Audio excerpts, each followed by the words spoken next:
archipelago of cities and where the welfare state resides, and a northern wilderness outside of it. It's very much based on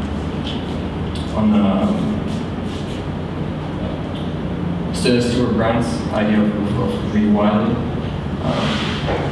Yeah, we also describe this new reality. And then last but definitely not least, we also reimagine. I'm sort of explicit image. We also tackle you think about the possibility of rewriting national mythologies to become kind of potent again, to become productive. And what we hear, what Toivonen Finland is here is like we're in a sense bringing him back into play, back into the national narrative. Yeah, as we imagine it, we will build it. As we shape it, it will mold us. If we trust it, it will work. That's the solution, the idea of the solution we put forward. That's actually it. With the small intervention of the Shenzhen, I'm not sure how we'll translate it there. Cool. Thanks.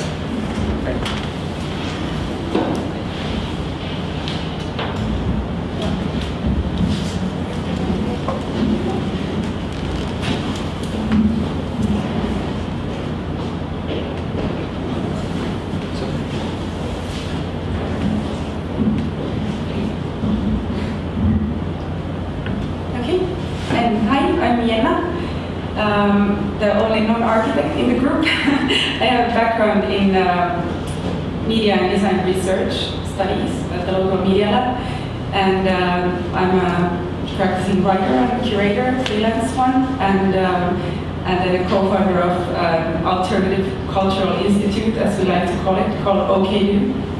And I've been this question. I decided to start with this one. Because it actually relates to one of the events that we're putting together here in New York on Monday as part of the design week called Post Material, the tunnel. And it's one of the discussions deals with design media, and this question that we would like to bring up in that discussion with actually Rory and Martti and a couple of other guys is pretty applicable to this situation, because most of us are dealing with publishing and editorial activities as well as design. So one could say the principle of journalism is to understand things, of design and architecture to change things. Where is or is there a productive spillover between journalistic and design practice to be found? And I'm going to show just a few projects of mine that are sort of attempts at answering this question or inquiries to this question throughout maybe 3 years of work.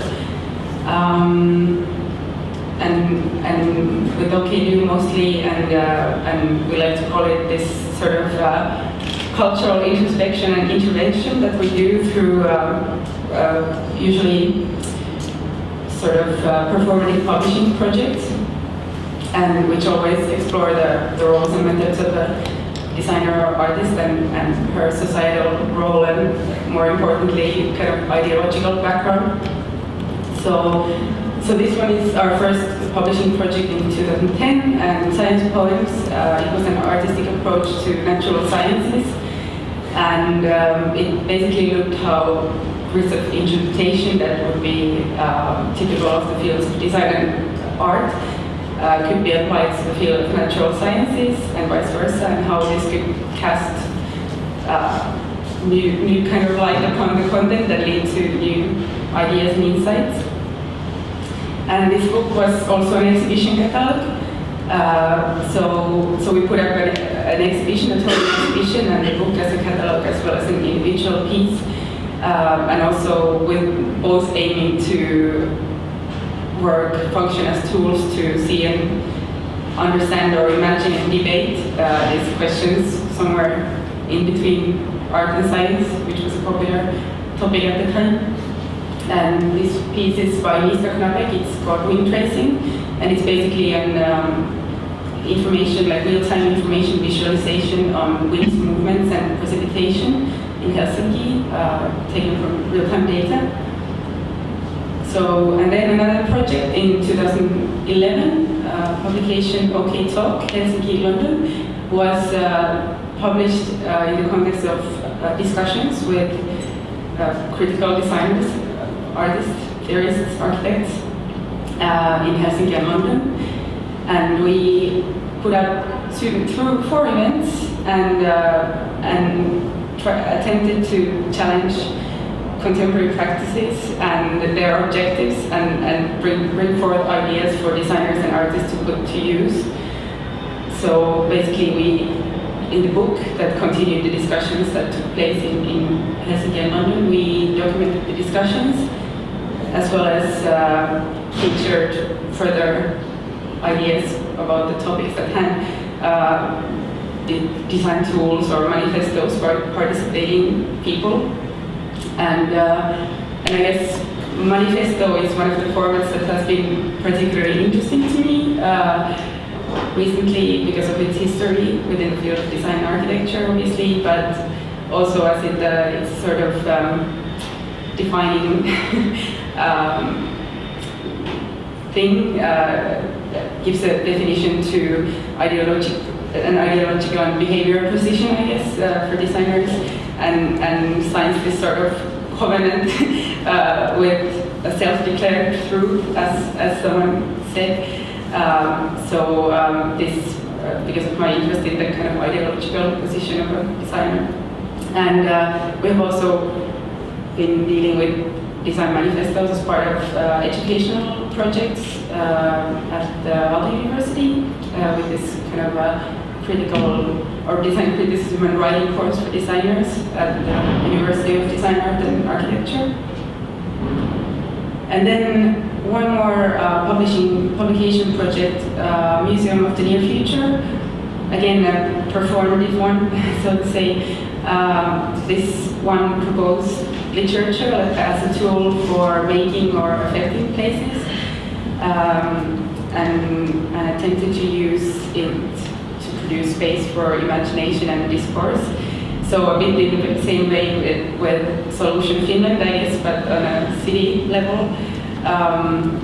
This suggested alternative stories or narratives for Helsinki. That is undergoing grand urban transformations at the moment, with central harbor areas turning into residential areas in 20 or so years, as well as various identity-defining missions going on, which also inspired the book project. So this was kind of trying to. We worked with the Museum of Finnish Architecture and put together this sort of library and bookshop in their premises, and also occupying an unused space in the city, which was their office building, which was closed down from the public, a villa next to the museum on a good location. And then, first of all, gathered together a selection of writings, urban issues and stories about places and so on, very from fiction to theory, and then dealt with that selection through reading circles, for instance. This one was actually on the topic, it was called The Climate of Public Space, and it was something that we did together with Martti around the Winter Garden City, asking what does public space mean in Helsinki with its long winters and dark, cold agoras, and where malls basically reign, and kind of new typologies for all year round assembly are needed. And also, again, documenting this discussion and reading to the publication or report that we made. And we also extended the library to the harbor areas that we dealt with. So we basically took some of the literary passages and books, texts, poems academic essays with us and invited people through an advert in a local newspaper to join us at the harbor areas and read through these stories that provided this sort of alternative or kind of parallel variations of realities that could come about in those areas that were not very much discussed about, still planned a lot, top down. And then we also made this just to show some experimental tactics that we tried for urbanism. We also tried this poetry on ferry from Kaivopuisto, where our library was situated, to this harbor area in Helsinki. And we applied Jacques Chouette's, this only poet's metro poetry method, and applied it on a water bus. It was a water bus, actually, it's not a ferry. And then asked people to write story accordingly to this method, so that they could only write when the boat is stopping, and then they should comment on what they experienced and resonate with their surroundings. And so we ended up with a bunch of poems for the new area on the way. And this one is a T.S. Eliot one, Death by Water, by Tuomas, Toivonen actually. And then this one, just to conclude my overly long, I'm suspecting, presentation, the next project that I'm currently starting to work with is called At Metaphysics, and it's for the University of Art Design and Architecture in Helsinki, and this space called Digital Design Laboratory, or Digital Design Laboratory, and I'm doing a publishing program for them. It's basically a facility for research and a research facility for digital design, robotic fabrication, and material technologies, which are sort of new to me as a field, but then I'm now attempting to create a sort of publishing program for our target at the art school mostly, so beyond the engineers and the usual industry applications, I guess, and trying to again focus on the values and ideologies in the root of sort of new design practice, and then also making this sort of an alternative curriculum of assignments, like new types of assignments for this digital design field, which I'm trying to now find cues what to get interested in and how to start tackling with that. But this is a short presentation of my activities. Thanks. Cool, thanks. Well, yeah, let's. I've got a couple questions. I think we should flip the lights on and put up the black guys to get a dose of sunlight and spark some heart rates. Yeah, I'll just kick off with a couple questions, but just in the interest of time, like anything at all that you guys want to discuss, feel free to jump in. I think I'll start actually at the largest scale, and maybe we can gradually whittle down. I think it's interesting, Brian, that the last time I saw you was actually at the residence of the Finnish ambassador on the Upper East Side near the Metropolitan Museum of Art, and it was a very sort of auspicious geopolitical context to be talking about design. And I think it's really interesting that and also actually as part of Brian's thesis at the GSD, he looked at the actual design of parliamentary and congressional meeting spaces and what those particular types of architectural arrangements would do to the types of conversations that you might have in them. For instance, the bicameral design of a space in England where you have two parties basically speaking very explicitly at one another as opposed to in another type of architectural arrangement. I mention this because there's a really obvious connection between politics, geopolitics, and then just design in general. I think it's really fascinating, actually, that you're working with something that is dedicated to the quantitative and qualitative future of Finland. But at the same time, I'm also reminded of something in the United States called the Project for a New American Century, which is kind of the neoconservative design I suppose you could look at it as a neoconservative design think tank where they're trying to design a global economy and trying to design global supply chains in order to preserve the quantitative and qualitative future of the United States.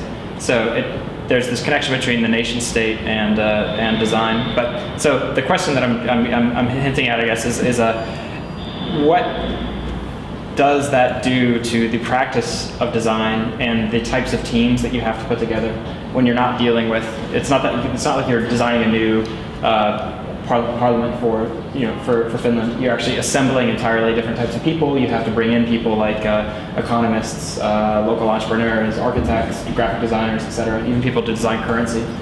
What does that do to design, and how does one curate the actual team to attack these projects that are so huge that they're traditionally referred to as geopolitics, not design at all? I mean, I think one of the things that we try to do in our work is to become more specific about what we're actually trying to address. So, like, yes, you can look at it at the big level. We actually don't focus on that level. We look at the challenge within education, a challenge within welfare services, for instance, or maybe more generally at climate. And one of the things that we're always looking for is what's the simplifier. So the difficulty with climate is that actually there are many different perspectives on what the issue is and what's driving the issue. So if you're going to find the one place to kind of make the intervention, what's the best place to do that? And another way to put that is what's the simplifier? So you're always dealing with complexity. The world is complex by nature, but to do anything, to get anything done, you have to find a way to simplify, at least temporarily, sort of where you're focusing. And as you suggest, the way that we do that, and it's actually the content of the book that I didn't talk about, is by bringing together a group of people into a studio format. And so the way that I would pitch design in this context is as a sort of engine of coherence, if you will. That the challenge when we're looking at problems that span between different silos, different perspectives, is how do we make sense of all of that stuff and still be able to act with some kind of modicum of coherence, right? So if we think about the open office mouse, I would argue that it's a material expression of incoherence. It's a kind of lack of ability to make a decision about one thing or the other, and not in a positive way. So the design process, or so the design point of view then, really kind of comes from the ability to negotiate the pluses and minuses of different ways of accomplishing something. So, like, to make a very cliche, maybe architectural example, that column is there, and there is not plumbing inside that column. It's one or the other, right? But you can imagine in the course of designing and building this building that there were arguments between people who are coordinating structures, coordinating services, who have a clear idea about where the stack should be. Now that's been resolved into one coherent thing, this building that we're sitting in. To make a massive generalization, the kind of organization of our society since at least the last World War has been about increasing specialization, which assumes that if we all just go off and know our one thing really, really well, that the world's going to be a better place. But to come back to this example, what we actually do in the world is at the intersection of all those different kinds of knowledge. So the better that we can get about resolving those conflicts and making those decisions in a joined up or a shared value way, the better off the outcomes will be. And that's in essence, I would argue, the kind of contribution of the designer is to steward that process. Well, can I go? Yeah, definitely. Thanks. I was going to just pick up on that point actually, because I thought this office, the open office mouse, is a pretty interesting sort of thing to rove around in terms of this decision making and where you're headed with Brickstarter. If I'm going to try and project, do you think? Because what you're saying is like online collaboration on something that's flexible like software can work. Can online collaboration still work physical stuff, or do we then need kind of leadership or decisions, or do we just need to redesign that interface? Or is this a scale issue? Yeah, I mean, so Brickstarter. Does that make sense? Yeah, the way that we think about Brickstarter is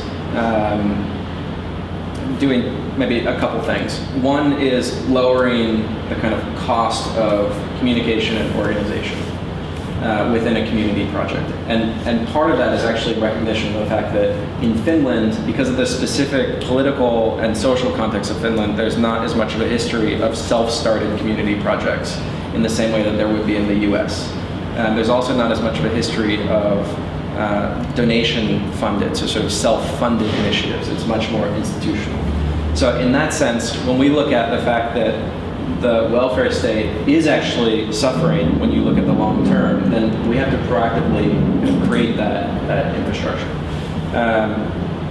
Solving, online or offline, to me, it's not a choice. We don't get to make that choice. Everything is online and everything is offline. And as soon as we can stop kind of debating whether this one or that one is better, I think, then it's we can sort of move forward with it, right? It's like, this is on the Facebook right now. This is on the Twitter. I didn't do that.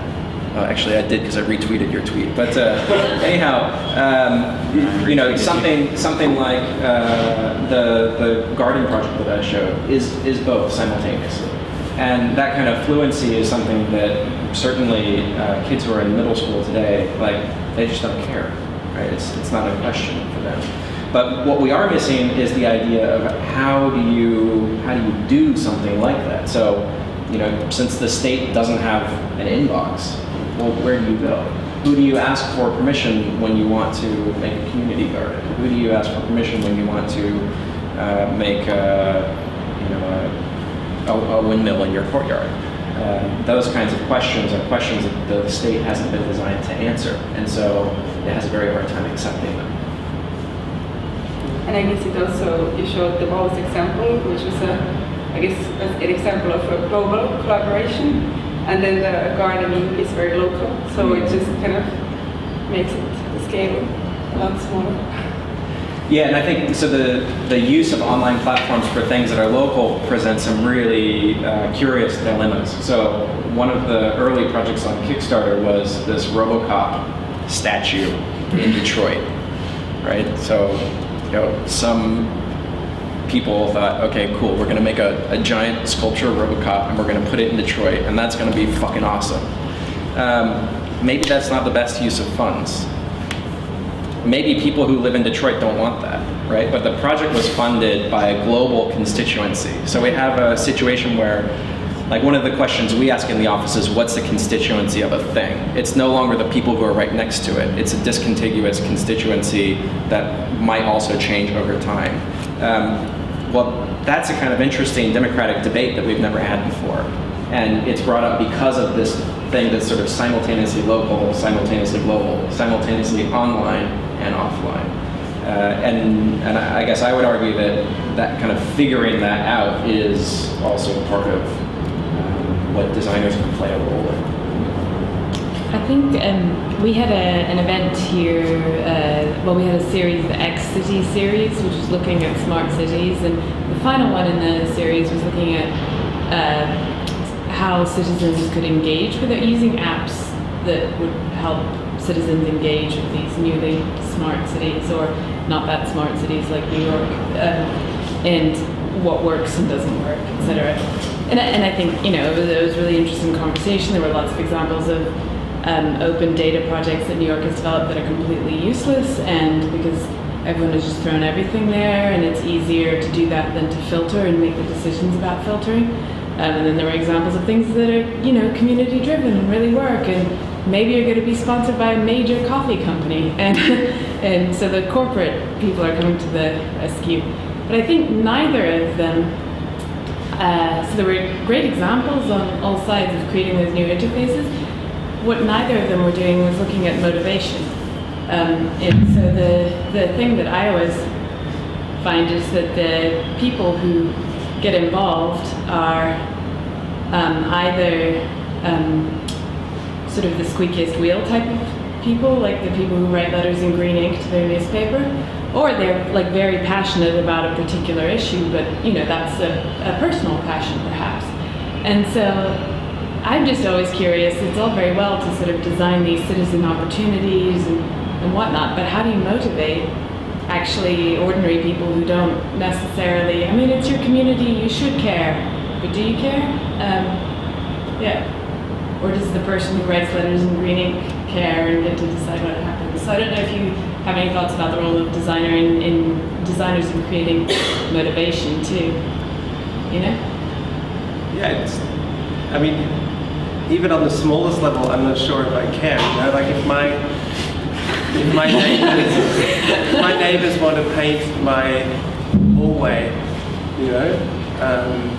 like the common hallway, or fix the stairs, I'll get a letter and I will never respond, and it will get painted or something, and I'll have to pay a little bit, So in a way, I'm kind of, this community is forced upon me reluctantly.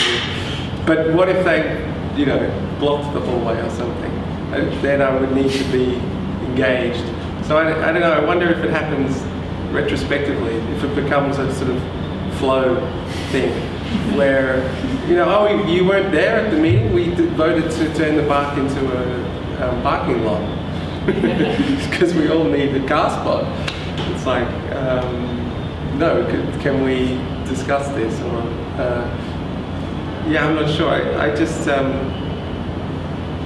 I think it comes close to you when you notice it or something. But maybe we need to be more engaged in anticipating at the design stage.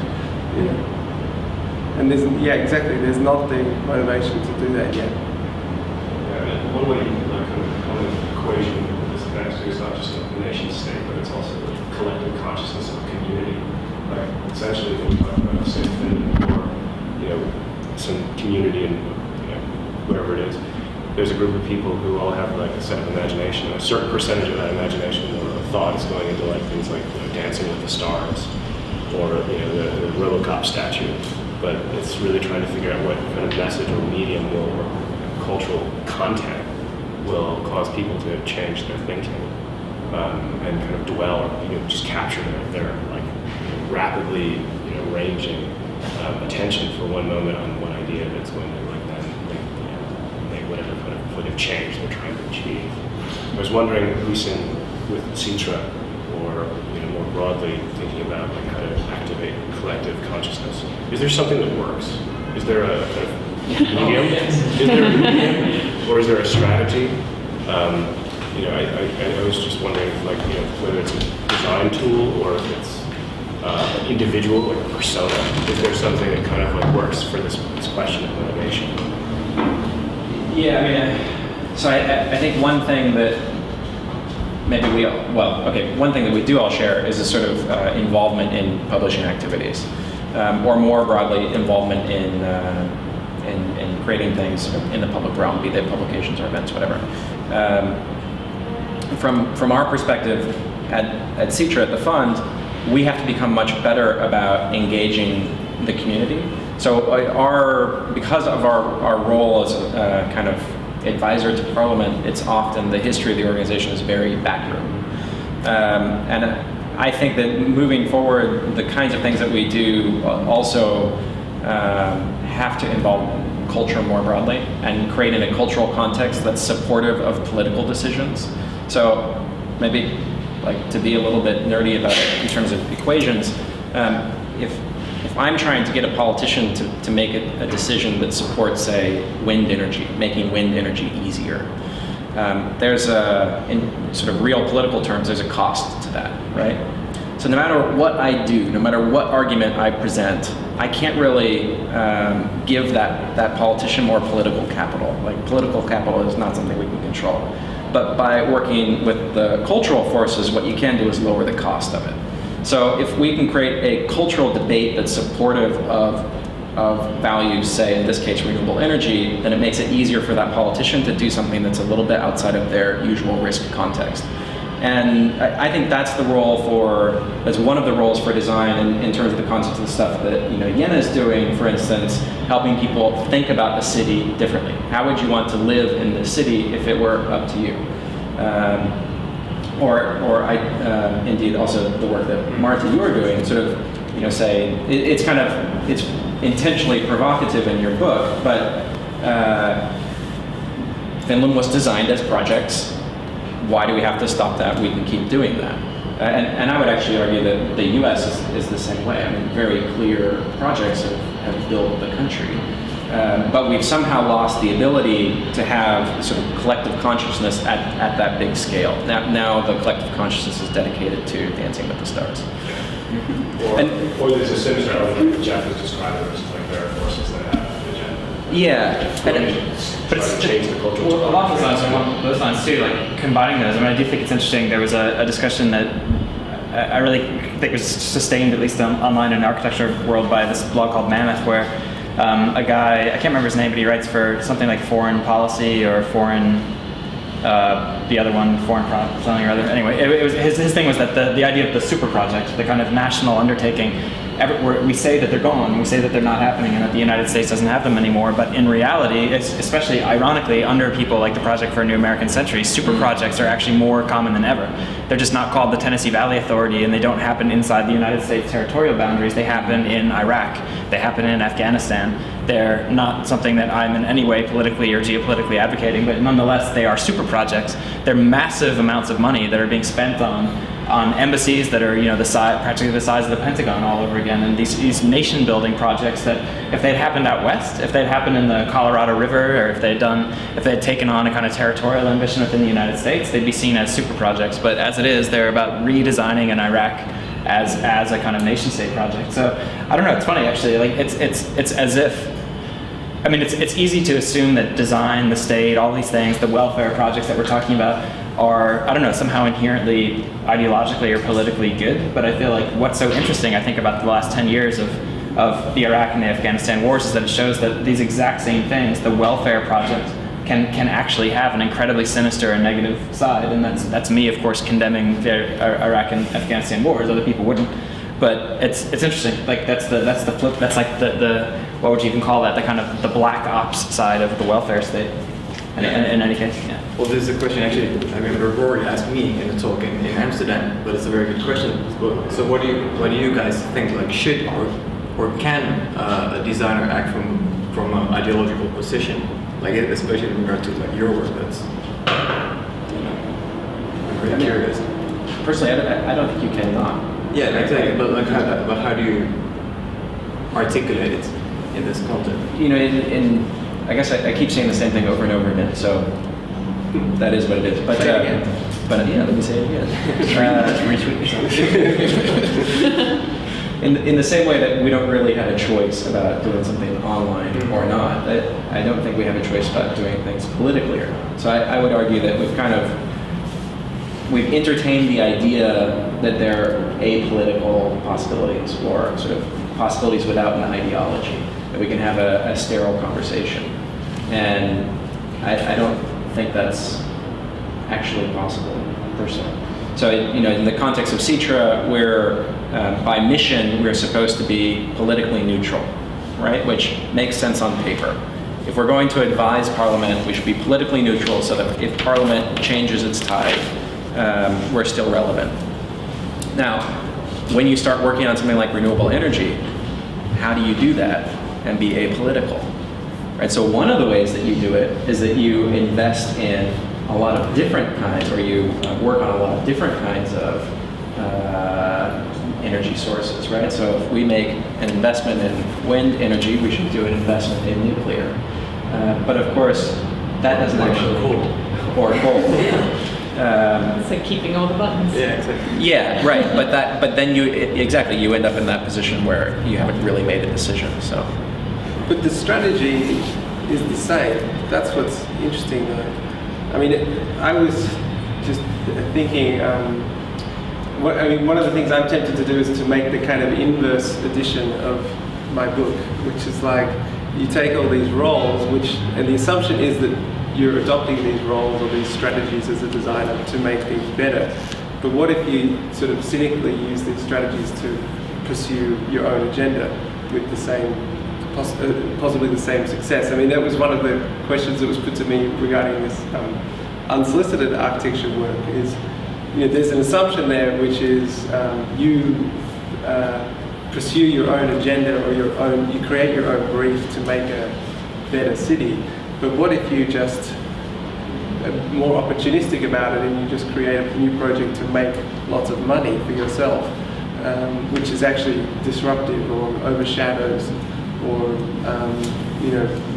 blocks something, creates something worse. I mean, the designer's role is the same, or their process is the same, but the sort of outcome or agenda is inverted.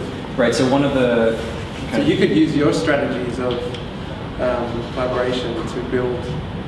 Yeah, I mean, maybe that's the lesson of Robocop. Well, no, I mean, I would say, look, we have no shortage of financially driven projects happening at a massive scale with conservative political implications, right, as you're pointing out. There's no shortage of that. What we're missing is the opposite. And I think, like, personally, speaking personally as somebody who is, let's say, friendlier with the left than with the right,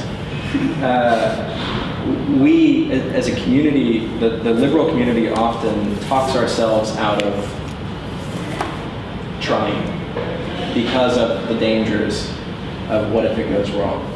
And I think that's, in some sense, that's the biggest challenge is ourselves, allowing ourselves to take on and learn from, like Karl Rove, who it doesn't mean much to Rory or you guys because you're not from here, but maybe we need a case study on Karl Rove, right? But to understand all of the bad things that he did and how we can use the same sort of intelligence. I think the sort of the shrewdness of his activity is something that we could learn for and repurpose. Yeah, I agree. I have a question just to go back to one of the things that this is more or less directed at Rory, but it's an open question to all of you guys.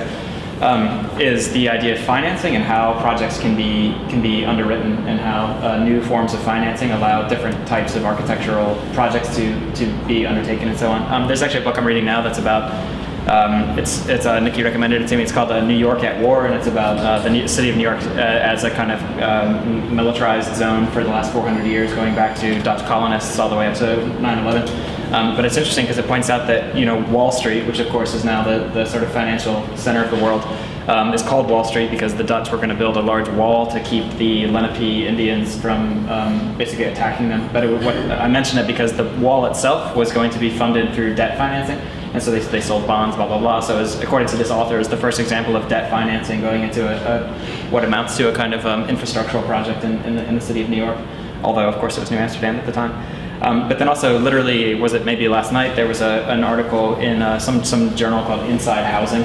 And I think this sounds like one of those things like, what could possibly go wrong? But 5 landlords for very large structures, I don't remember what city, but they want to privatize and go basically float their buildings on the stock market as a way to raise capital. So they're going to have a kind of IPO for large housing projects. So obviously that could go very, very wrong, but nonetheless, it's interesting that it's an experimentation with an otherwise unexpected financial model in order to allow a particular kind of architectural community to survive. So anyway, I'm curious then, in terms of your book, and you mentioned the guy who's the sort of contractual innovator, etc. I guess I'm just curious if there's people that you've been speaking with who are pursuing a kind of design innovations, but specifically on the level of financing and debt and other kinds of market instruments that would allow for their projects to take form. Yeah, it's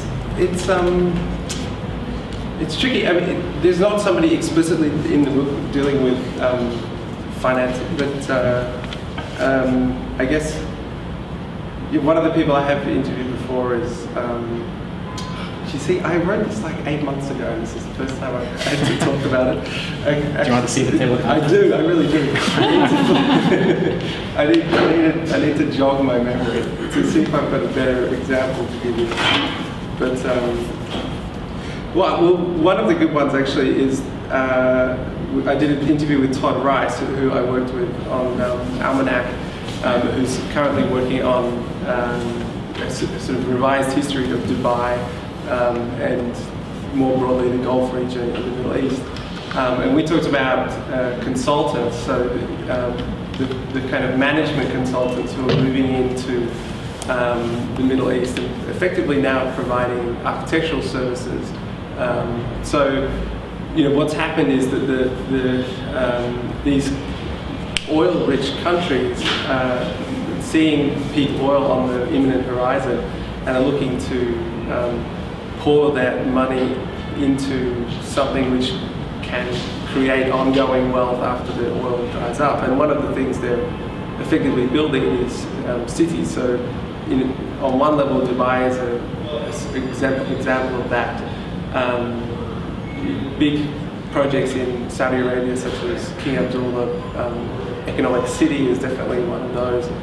And instead of asking urban planners or architects to design these cities, they ask management consultants and financial consultants to basically design a city which can make money. So it's a spreadsheet before it's urbanism, and then these companies are becoming so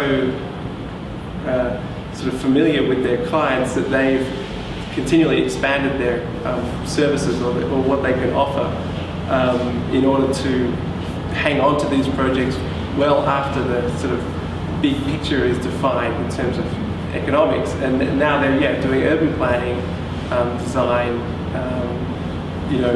transport infrastructure, all that stuff that we would sort of historically associate with urban design. And it has various implications. I mean, first of all, most of these contracts that they work under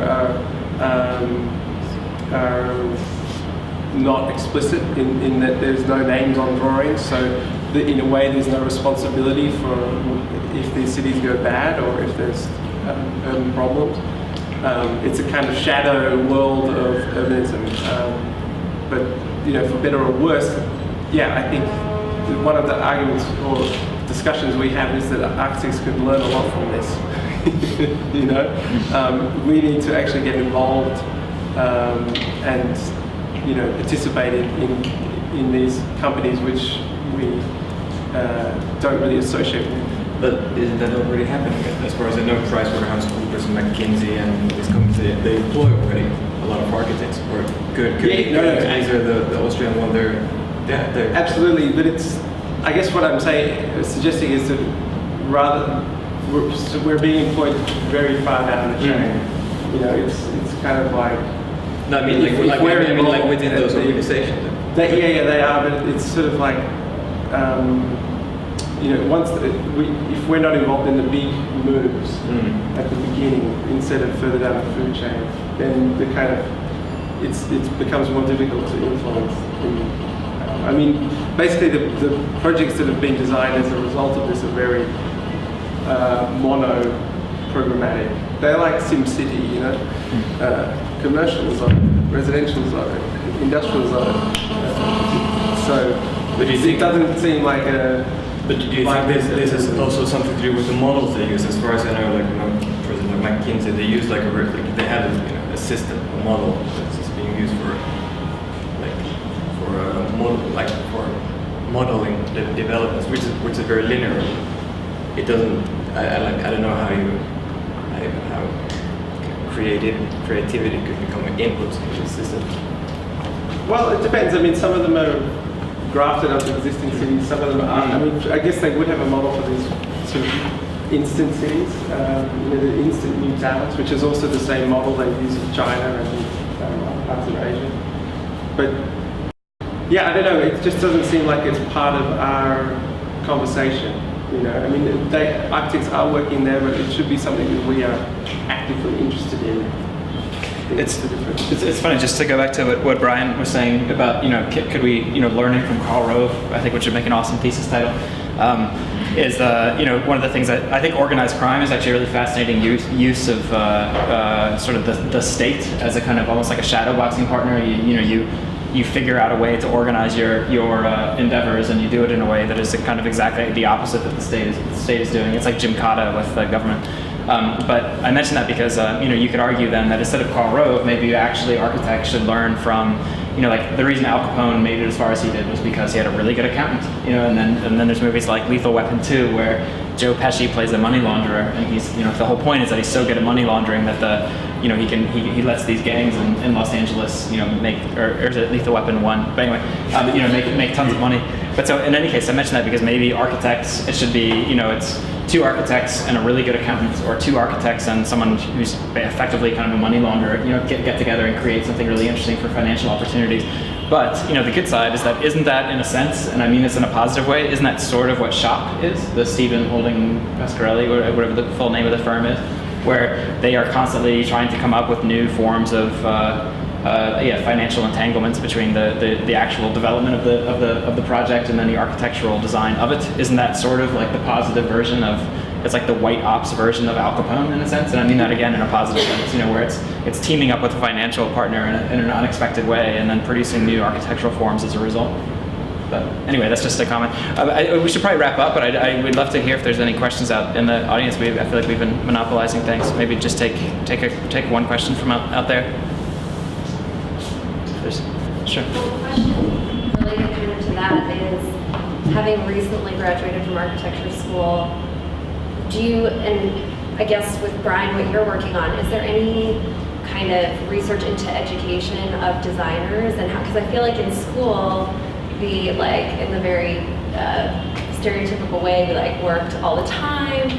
We learned that we're going to be overworked and underpaid, and then we enter the profession with kind of these notions already embedded, and also with no financial, required coursework or, interesting. I mean, it was interesting. I went to the GSD as well, and I actually took a class at the B School, and I was one of the first people to ever do that, but it was the most fascinating thing that I had done. One of the most fascinating parts of the GSD experience was just seeing how different the business school was and how different people think there, and just the mode of learning there compared to what we did at the GSD. And I thought there's a lot, I felt like there's a good opportunity to have more crossover that just, I was with 2 classmates, and I think we started to forge some ground, I hope, of people cross-registering, but do you see are there any thoughts on the future of design education? If the definition of designer is kind of exploding and becoming so much broader, how can that trickle down or trickle back to how education plays out, design education? I want to hear what Rory has to say, because he, I think, can reflect on the sort of different roles of educators in there, but just briefly a comment. Yeah, I wanted to talk about Bryan's article, which he wrote this week, which chronicles the kind of dismal state of working lives, looking at the sort of OMAification of exploitation, effectively, otherwise known as employment. And to compare that with another post by friend Andrew Maynard, who talked about this work-life balance, that actually a creative mind needs sleep and needs social life, and it's actually, I feel like, I'm just making this up on the spot, but I feel like there is some sort of conspiracy between architecture schools and the employers, where you're sort of primed to work nights for other people's gain, and it's actually killing us all slowly. And perhaps in light of revising education, we should, on receipt of our degrees, we should also get the these are your rights as an employee. At the same time, you are allowed to leave at 6 p.m. and you shouldn't be vilified for this. You should demand and expect, minimum wage, etc. And I think, it's going to take the entire discipline in parallel to try and overthrow the ridiculous state that it's come to. I mean, I'm lucky I work for myself, and I have worked for companies who, paid me properly and let me leave before 10 p.m. in some cases. So I'm trying to now hand that on to the people who work with me. And I think that's the only way it can start. And schools are critical to this, They should lock the computer labs. At 6 p.m. I completely agree. And actually, just yesterday, I was having a conversation with a friend who works in a local office here, and I don't remember how, but somehow it came up that he didn't have a contract, an employment contract. What kind of person has a master's degree, is a professional, and it's just like okay that he doesn't have an employment contract, right? Like, no lawyer is going to just keep showing up without a contract that specifies what his rights are as an employee. So, like my take on this is that it's not an educational question. It's a cultural question. The culture of architecture is sick, and we need to change it. And that means that we have to change it because basically we have a lot more energy than the people who are setting curriculums do. They're kind of older and lazier. They have the best intentions, but they just don't have as much energy. So if we look at what's happened in other industries, like in the tech world, that didn't happen by like institutional investors. It happened by people with a lot of energy putting it into things that they care about. Now, it was enabled by capital, and so that's always the trick. In this context, there's not going to be a bunch of money for architects who are practicing in a different way, and like suddenly here's your investment. But I do think what's interesting about the three of you guys is that you all work for yourselves. And as much as we can build a discussion about alternative ways of practice, I think the more healthy the conversation within architecture will become. So that's what I was writing about in this essay that Rory mentioned. Is basically my argument is practice. If you practice architecture, you essentially have two models to choose from when you organize your business. You can be a craftsman like Peter Zumthor, or you can be an OMA brute force machine, which relies on interns who are cranking out options, which you say yes, no, yes, no, yes, yes, no. Two options, only two? Like, that's pathetic, right?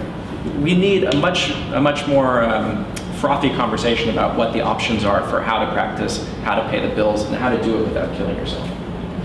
I've been working a lot with arts funding and cultural funding in Finland, which I guess is very particular thing in Finland to have, so public grants. But then I've been tackling with different problems in terms of that, because even if you have public funding and arts grants, then you have these certain rules that apply to that funding again. So you need to formulate your projects in a particular way. And then I'm actually organizing an event, an exhibition about arts funding and politics in November in Finland. But and I've been looking into this. There's a lot of discussion in Finland about the basic income guarantee, basically, and I guess in America too. And but I've been looking into these alternative ways of guaranteeing this public or like basic funding for artists and ways to actually. Well, my kind of artistic take on this is now to exploit the funding system and provide these sort of formulas or application basis for artists to apply for money in a way that they will get it. But yeah, so from the Finnish perspective, I guess like learning about public funding and how to manage with that would be one option. Yeah, and I think I feel architects should kind of urgently learn to re-articulate their value proposition. And by urgently, I mean there's a lot of design offices that maybe formerly were called advertisement agencies, who are actually working upstream at the moment. So myself, I'm a betrayer of my profession in a sense that I've been working as a sub-consultant on a project for like a so-called design, like an ideas office that 2 years ago was called an ad office, and they're designing. I signed an NDA, so I don't know what I can say about the project, but it's about a big international project for the hospitality industry, which is something, and it's a service package that an architectural office could provide, given that they would like employ also some non-architects. But the way like these guys manage to sell or articulate the value they're producing is so much more effective than anything I've ever seen like within architecture. And I worked on a very similar project for like in an architectural office 5 years ago. We actually produced very similar work, but the billing for that project must have been like 20% of what's being made here. So and I don't know. I don't have an answer for this. I don't know what this re-articulation would entail. But, I think it's a good point, right? So if let's just imagine that we all here agree that more architecture, more design involved in the decisions of everyday life is good. So if we believe that, then either we need a just God who can make that happen from the heavens through magic, or we need to learn how to compete with all the other people who are already doing what we'd like to do. And that's what schools aren't doing, that's what practices, most of them aren't doing. Competing. Well, it's a call to arms at the end there. But yeah, thanks guys. That was great. And definitely take a look at Rory's galley copy of the book here, and then put it in order. And I've got a copy of your book to look at. And then also, as Bryan was saying, do you want to let everyone know how to download the free PDF of the book? It's at HelsinkiDesignLab.com. I think you can find .org. it. .org. HelsinkiDesignLab.org. And you can take a look at that. But cool. Thanks guys. Thanks.